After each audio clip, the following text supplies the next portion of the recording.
দুধ পুলি পিঠা কার কার ভালো লাগে। আমার ঘরে তো এটা সকলে খুবই পছন্দ করে। তো ঝটপট কীভাবে এটা বানিয়ে নেওয়া যায় সেইটাই আপনাদের সাথে শেয়ার করব। চলুন তাহলে দেখে নিই। এই যে এখানে দেখে বুঝতে পারছেন পিঠাগুলোর গায়ে বরফ লেগে আছে, তার মানে এটা ডিপ ফ্রিজে ছিল।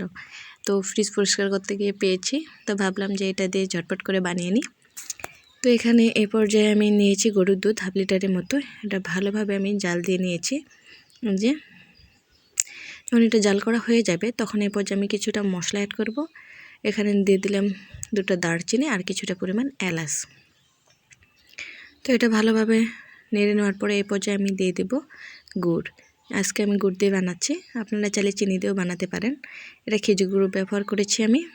তো দুধ আর গুড় যখন খুব ভালোভাবে জাল করা হয়ে যাবে এই পর্যায়ে আমি পিঠাগুলো দিয়ে দেব। একটা একটা করে দিয়ে দেব, সাবধানে দিতে হবে কারণ ফ্রিজ থেকে বের করার পরে এটা অনেকটাই নরম হয়ে যায়। তো দেওয়ার পরে আমি 15 থেকে 10 মিনিটের মতো অপেক্ষা করব যেন এটা ভালোভাবে হয়ে যায়। এই যে 10 থেকে 15 মিনিট পর ফিরে এলাম।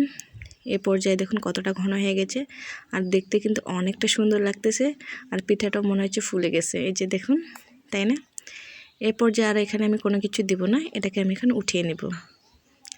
এই যে আমি উঠিয়ে নিয়েছি, দেখুন কতটা সুন্দর হয়েছে, তাই না?